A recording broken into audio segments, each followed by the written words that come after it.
comentábamos con usted, la Agencia Española de Medicamentos y Productos Sanitarios aclaraba que ningún dato indica que el ibuprofeno agrave las infecciones por COVID-19. Yo le pedí un comentario al respecto. ¿Qué se sabe, qué se conoce con relación a estos temas? Lo escuchamos. Primero, las manifestaciones clínicas de una persona que está afectada por la enfermedad son totalmente inespecíficas. Se pueden confundir con otras causas de enfermedad y esencialmente son la aparición de fiebre en una fase aguda, en el comienzo, puede ser fiebre elevada, en segundo lugar tos, la presencia de tos sin secreciones, sin expectoración al comienzo, con molestias de garganta, y usted ve que eso es común para cualquier enfermedad gripal de reciente aparición. Pero tiene valor cuando hay un contacto con una persona que viene del exterior, o que ha viajado en el exterior en los últimos, antes de los últimos 14 días de ese viaje. ¿No? Porque en este momento ese sería un punto importante para considerar una persona sospechosa de la enfermedad. Esa persona debe mantenerse en su casa solamente con tratamiento general, con Atamel, con acetaminofén para bajar la fiebre y la molestia, tomar líquido suficiente y estar exclusivamente aislado en su casa. A menos de que tenga manifestaciones persistentes, agravamiento de la tos o aparezca dificultad para respirar, en ese caso debe consultar al médico y hacer el contacto con las autoridades de salud para hacer investigación del caso. En otra forma, no debe ir a los hospitales a menos de que aparezcan este tipo de cosas.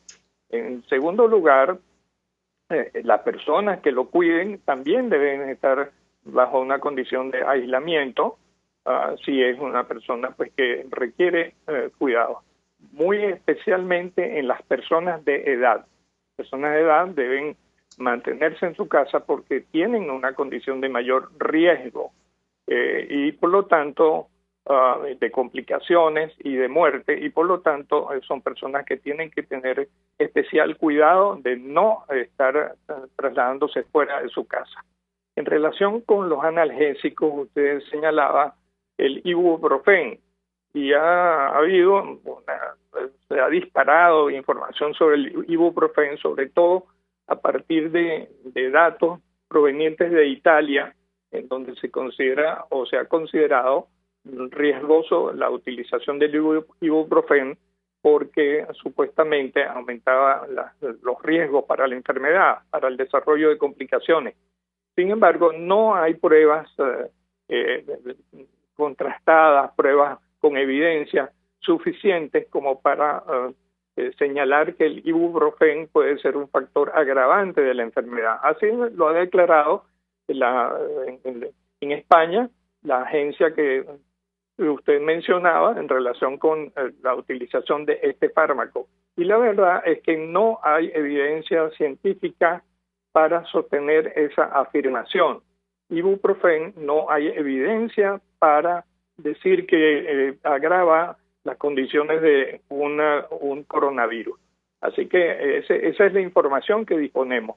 Estamos haciendo una vigilancia muy especial de todos aquellos medicamentos que puedan ser útiles o que no puedan ser usados en relación con el coronavirus. Recuerde que es una enfermedad nueva y hay mucha incertidumbre todavía, hay desconocimiento de muchas de las cosas que ocurren. Por eso tenemos que ser muy cuidadosos, muy vigilantes en relación con ese tema de utilización de medicamentos.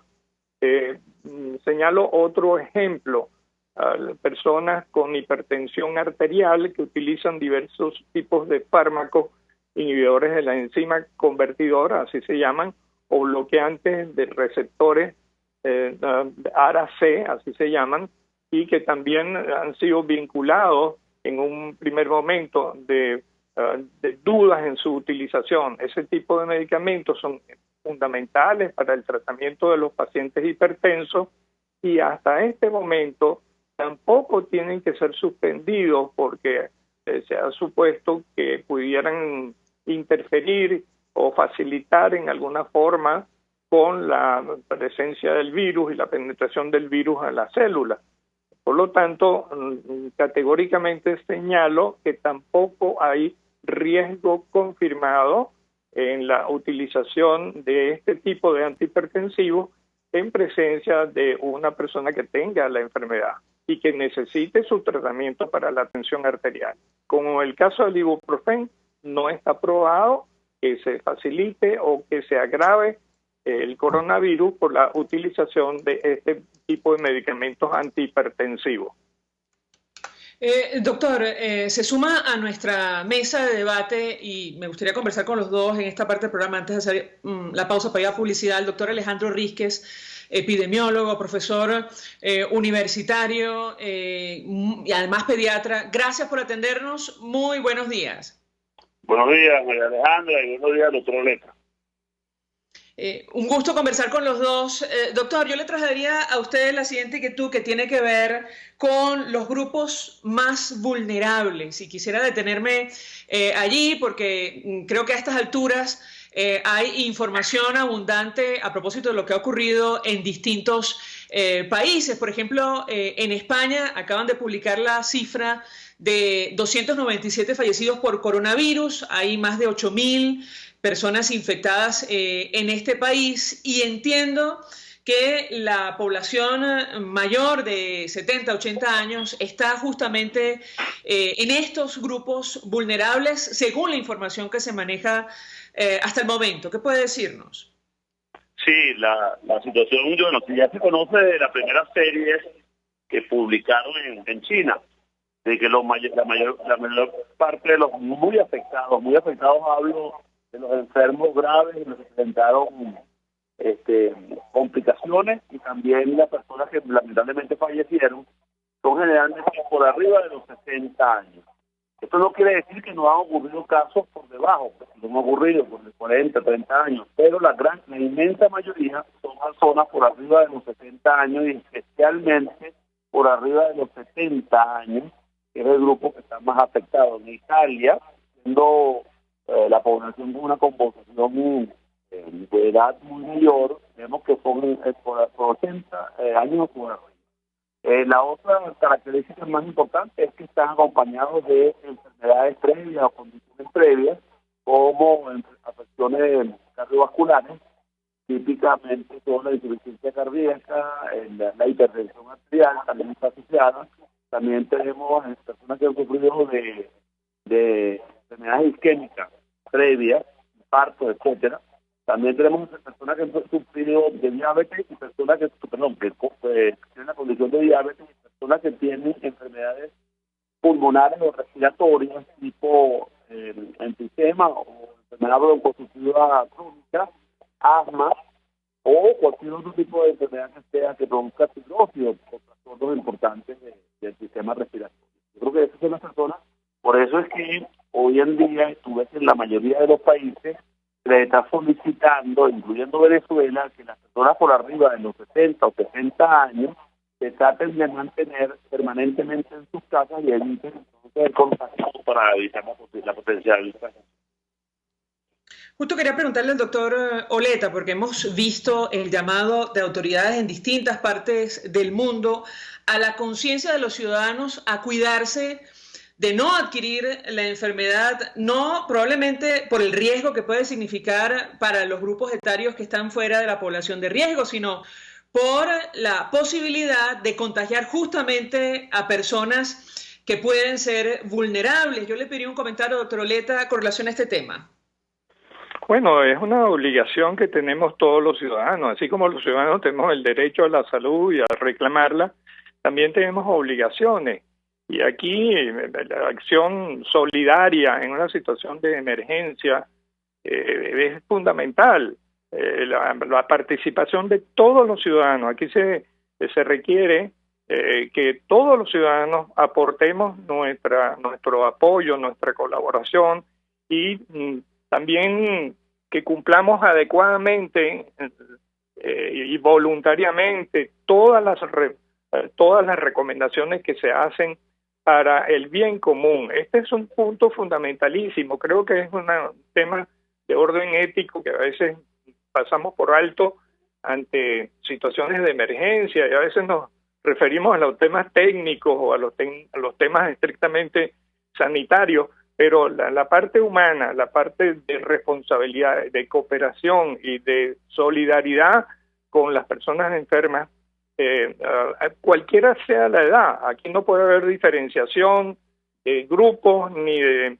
en todo caso, si hay una diferenciación es para cuidar más a quien más lo necesita, a las personas que requieren más atención, más cuidado, y eso es parte de la justicia distributiva, esa justicia de equidad que promueve la Organización Mundial de la Salud y que es una norma humanitaria fundamental. Creo que me das una oportunidad muy importante para subrayar estos aspectos de orden ético que tienen que ver con esos sentimientos fundamentales de solidaridad que deben expresarse en situaciones como esta. Doctor Oleta, 1.000.000 de gracias por atendernos, acompañarnos estos minutos. José Félix Oleta fue ministro de Sanidad y Asistencia Social. Yo le ruego al doctor Alejandro Ríquez que permanezca unos minutos más. Al regreso, dedicamos la última parte del programa para compartir algunas recomendaciones en el marco de esta pandemia de coronavirus en nuestro país, donde se han confirmado hasta ayer 17 casos. Y luego de la aprobación de medidas extraordinarias que consisten en la cuarentena que se aplica a partir de esta madrugada en 7 estados de Venezuela, incluyendo el área metropolitana de Caracas, Miranda, La Guaira, Cojedes, Zulia, Táchira y Apure. Vamos a la pausa, al regreso venimos con más. Estás escuchando Palabras Más, Palabras Menos, por RCR 750 AM. Puedes seguir nuestra programación a través de rcr.tv, la radio que se ve. Mensaje del ingeniero José Peraza, tesorero del FONPRES CIP. Estimado colega ingeniero arquitecto y profesional afín, el Colegio de Ingenieros de Venezuela y el Fondo de Previsión Social, preocupado por la salud de tu familia, ha diseñado un sistema de salud integral que coloca a tu disposición y que contiene asistencia primaria de salud, ambulancia, hospitalización, cirugía, oftalmología, dermatología, fisioterapia, psicología, odontología, farmacia y funerario. Para mayor información, visítanos a nuestros portales seibet.net.be, fonpreseibet.net.be, Colegio de Ingenieros de Venezuela, construyendo futuro. ¿Vas a emigrar a otro país? Trámites Legales Express. Expedimos, legalizamos y apostillamos tus documentos para el exterior. 0424-249-0332. Pregunta por Salvatore y l'originale. Trámiteslegalesexpress@gmail.com. La solución en tus manos. RCR 750 AM, porque lo bueno une. Información, opinión, contraste. María Alejandra Trujillo está en Palabras Más, Palabras Menos. Continuamos, amigos, palabras más, palabras menos, hablando acerca del impacto de esta pandemia de coronavirus para nuestro país. Nos acompaña el doctor Alejandro Ríquez, epidemiólogo, pediatra, profesor universitario. Doctor, yo quisiera preguntarle a propósito del cerco epidemiológico, la información que se conoce en nuestro país, ¿qué puede compartir con nosotros? Lamentablemente las autoridades a estas alturas y a pesar de la gravedad de la situación continúan con esta política de no dar mayores detalles o información que es fundamental para hacer frente a la crisis, sobre todo para el personal y los especialistas como usted, pero de lo que sabemos, ¿qué podemos inferir? Hablo de los casos importados, los casos autóctonos que ya han confirmado las autoridades en Venezuela. Lo escuchamos. Sí, de acuerdo a la información que emitió el día de ayer el presidente de la República con respecto a la situación de cerco, ellos escogieron de acuerdo a ese sistema los estados donde se habían presentado casos. ¿Me oyes bien? Porque yo te oigo medio mal. ¿Aló? ¿Me oyes? Perfectamente, doctor. Yo Ok, a usted lo escucho disculpe, que yo se lo diga como un replique. Mire, ellos escogieron los estados en base a los casos que habían conseguido, según la información que manejan públicamente. La inmensa mayoría de ellos eran de casos importados, aunque ya manifiestan al tener casos autóctonos. Entre ellos consiguieron un caso en el estado Ojede, un caso muy simbólico porque ya denota claramente de que el personal de salud fue el personal que sufre de entrada esta epidemia y que debe ser más protegido. Era un médico integral comunitario quien fue el primero contagiado en el estado Ojede. Entonces este estado entra dentro de del cerco epidemiológico de la cuarentena del estado. Luego tenemos el estado Táchira, en el cual también se refiere que hay un brote muy importante, de acuerdo a sus palabras, en la ciudad de Cúcuta, fronteriza con Venezuela. Por eso ordena el cierre de la frontera y también el cierre y la cuarentena en el estado Táchira. Y luego continúa con los estados Miranda, el Distrito Capital y el estado Vargas, donde ha conseguido una cantidad de casos.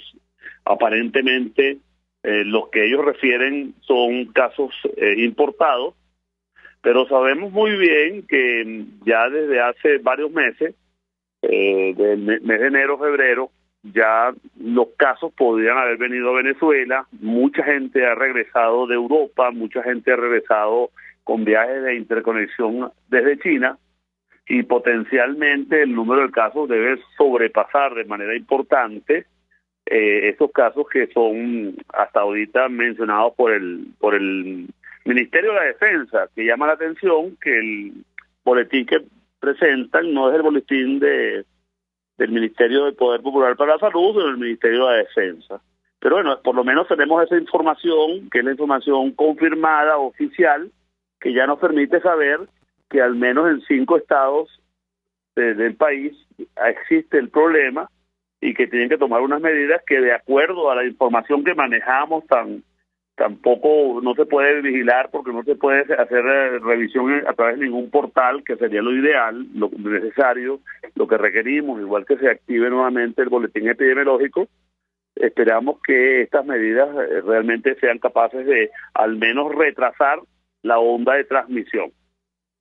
Claro, se lo pregunto, doctor, porque por la información que hemos leído, por las conversaciones que hemos sostenido con especialistas como usted, entendemos que el cerco epidemiológico es fundamental, y en el caso de Venezuela, tomando en consideración, bueno, la gravedad de la crisis del sector salud, y ha sido, digamos, la clave del éxito para el control de esta epidemia en países como Corea del Sur, por ejemplo. Yo le pedí un comentario al respecto porque nos han dicho, hemos leído, hay que romper justamente esa cadena, saber los contactos directos para reducir el riesgo de la enfermedad. ¿Qué puede decirnos al respecto? Lo escuchamos.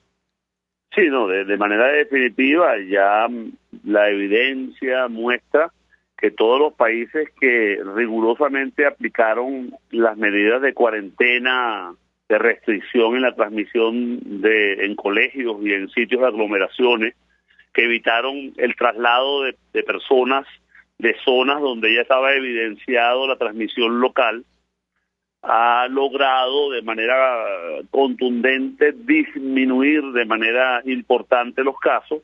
Por ejemplo, tenemos China, específicamente la provincia de Hubei, en la ciudad de Wuhan, donde inclusive los hospitales que construyeron ya están cerrándolos, porque no es que se haya parado la transmisión por completo, pero definitivamente disminuyeron la ola epidémica de una manera muy, muy importante, y entonces el sistema de salud va a poder enfrentar los casos en manera de pequeñas olas o de goteo, y es muy probable que le dé chance al sistema y a la gente a poder actuar de manera adecuada y disminuir con el comportamiento social a través del distanciamiento, acostumbrarse a un tiempo a saludar de manera alejada, evitar las aglomeraciones innecesarias, utilizando algunos mecanismos que pueden ayudar a los pacientes a asistir rápidamente a un sitio y ser identificados y al mismo tiempo aislados en sus casas. Creo que eso va a permitir que la epidemia que va a ocurrir, porque es un virus nuevo, y este virus nuevo va a afectar a una población que es susceptible, lo haga de una manera mucho más lenta y disminuye la posibilidad de la gran onda epidémica que, por ejemplo, ha ocurrido en el norte de Italia y ha quebrado toda la institucionalidad y ha sido imposible que esta gente pueda asistir a los pacientes de una manera adecuada e incluso, como tú bien sabes, se han visto obligados a escoger los pacientes, quién le toca la terapia intensiva, porque los recursos son insuficientes y las demandas son muy altas. Antes de hacer la pausa, doctor, Nicolás Maduro ofreció una declaración en la que creo que por primera vez reconoce las dimensiones de la crisis, y yo le pedí un comentario, y es que él decía: o establecemos la cuarentena o la pandemia podría abatir trágicamente a nuestro país. ¿Qué puede decirnos con relación a este tema? Bueno, las palabras del presidente son definitivamente muy ciertas, no solamente porque puede abatir cualquier país que esté inclusive hasta con un sistema de salud muy bien preparado, sino que en un país como el nuestro, con las enormes deficiencias en respecto a la infraestructura hospitalaria, la calidad de los servicios, tanto de agua como de electricidad, que sabemos que tienen fallas importantes, especialmente en la provincia del país. Tenemos un personal que no tiene capacidad para protegerse porque no tiene los insumos, los equipos de protección, que son costosos y lamentablemente no están dentro del sistema de salud. Ahí tenemos, por ejemplo, un botón, el lamentable caso de el médico integral comunitario en el estado Ojede.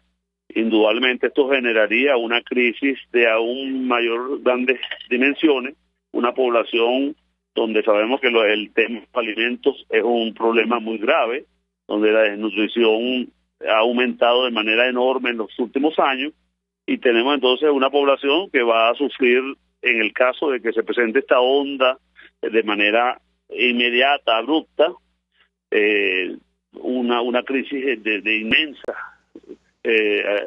tamaño, muy dramática y que podría golpearnos muy duro. Doctor, 1.000.000 de gracias por atendernos, acompañarnos como siempre. Alejandro Rizquez, epidemiólogo, pediatra, profesor universitario. Vamos a la pausa, a regreso venimos con más. Escuchas a María Alejandra Trujillo en Palabras Más, Palabras Menos, por RCR 750 AM. Sintonícenos a través de Periscope, @RCR750, la radio que se ve. Mensaje del ingeniero Kenick Navarro, presidente del FOMPRES CIB. Apreciado colega ingeniero, arquitecto y afín, el Fondo de Previsión Social del Colegio de Ingenieros de Venezuela, FOMPRES CIB, diseñó para la protección de tu salud el Sistema Integral de Previsión Social. El mismo tiene a tu disposición beneficios de la solvencia, asistencia primaria de salud, el plan de salud con coberturas de exceso VIP, todos estos planes pensando en la protección de tu familia. Para mayor información visita fomprescibe.net.be, Colegio de Ingenieros de Venezuela, construyendo futuro. Las lesiones ocurren todos los días y en GlobalTherap te garantizamos tu pronta recuperación con tratamientos de rehabilitación personalizados de electroterapia, ultrasonido, láser, tracción lumbar y cervical, drenaje linfático y rehabilitación cardíaca. No te confundas, estamos en el Centro Comercial Multiplaza Paraíso, nivel empresarial 2, teléfono 0212-461-9370. GlobalTherap y despídete del dolor. Se dicen, se ocultan, se piensan, se descubren. Palabras más, palabras menos. Con María Alejandra Trujillo. Continuamos, amigos. Palabras más, palabras menos. Al cierre saludamos a Ana Rosario Contreras. Ella es presidenta del Colegio de Enfermeras de Caracas. Como siempre, gracias por atendernos. Buenos días. Muy buenos días, María Alejandra. Y bueno, Dios nos bendiga. Amén. Que Dios nos proteja. Le pregunto a nuestra invitada su reacción a los anuncios que se han hecho en las últimas horas que tienen que ver con la cuarentena y, en teoría, sobre la dotación de los hospitales que están en la lista de centinelas para atender a los pacientes de coronavirus en nuestro país. La escuchamos. Bueno, de verdad que cuando escuchamos el anuncio que hizo el Ejecutivo presidido por el señor Maduro, creo que era, como se dice, algo ya anunciado, ¿no?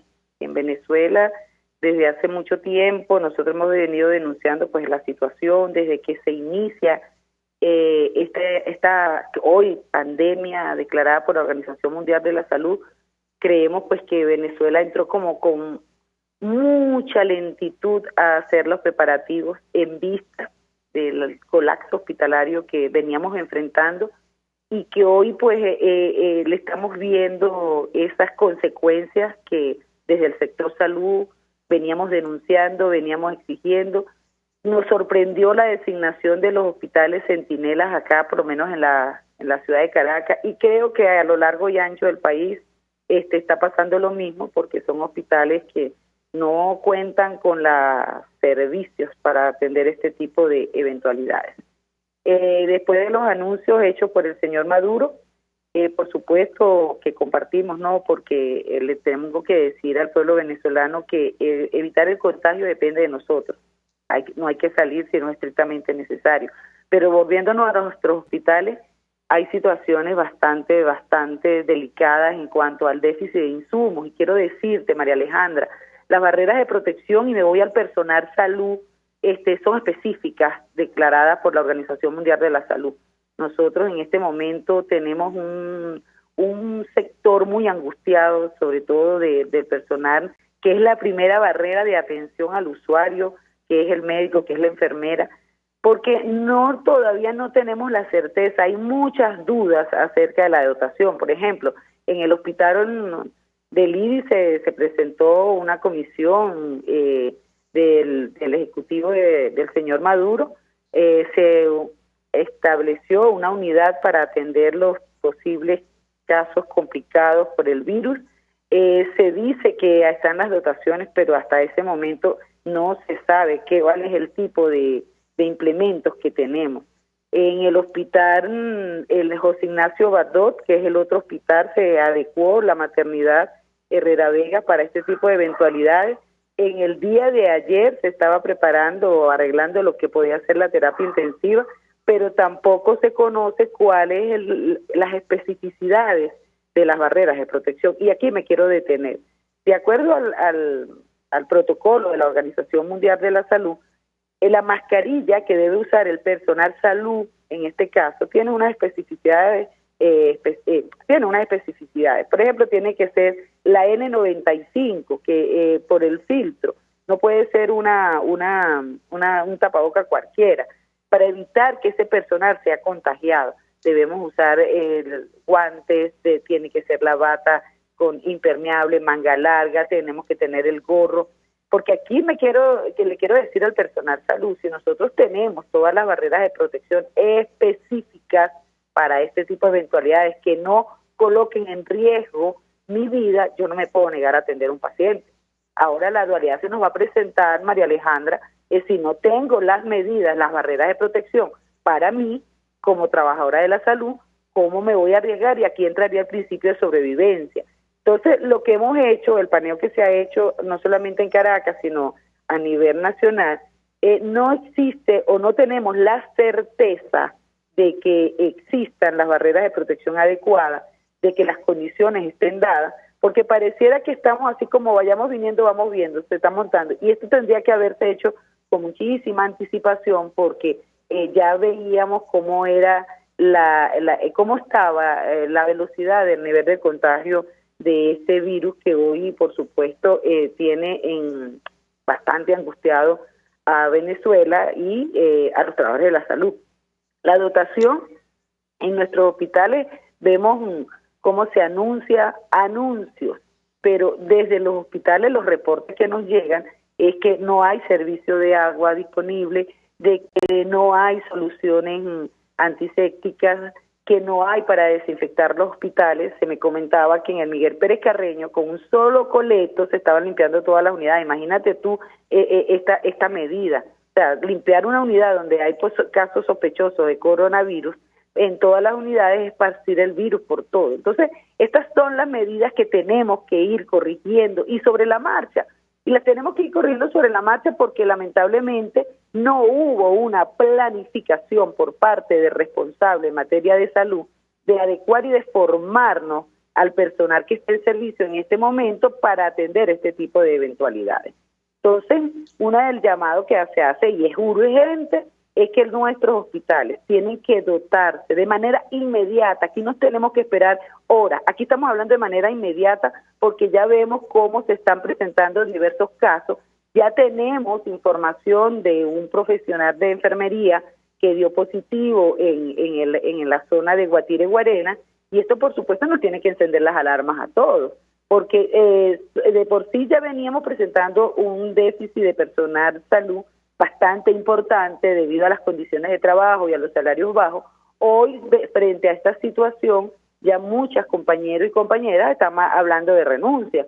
¿Por qué? Porque no tenemos la seguridad que nos debe brindar el Estado venezolano como trabajadores de la salud, que nos garanticen que no vamos a correr el riesgo de ser contaminados, porque simplemente desconfiamos hasta este momento, y lo quiero decir con mucha responsabilidad, estamos desconfiando que si efectivamente la dotación que dicen que existe es sea, y eso lo quiero decir. Y por supuesto, yo creo que es un momento, María Alejandra, de que se permita el ingreso de la ayuda internacional, de la ayuda humanitaria, porque es un momento que está de emergencia en salud que está viviendo el país, y yo creo que aquí no nos podemos detener a que de donde venga cualquier tipo de ayuda no la vayamos a recibir. Gracias, Ana Rosario Contreras, por atendernos, acompañarnos estos minutos. Presidenta del Colegio de Enfermeras de Caracas, ofreciendo información valiosa sobre esta pandemia de coronavirus, el impacto para nuestro país, la situación de los centros de salud en Venezuela. Nosotros se nos ha agotado el tiempo, nos despedimos. Lo hacemos en nombre de todo el equipo, los dejamos por todos los medios. El Fondo de Previsión Social del Colegio de Ingenieros de Venezuela presentó.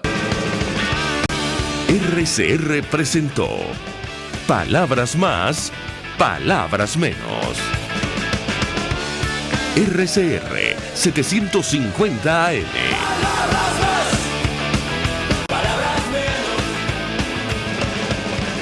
El siguiente espacio educativo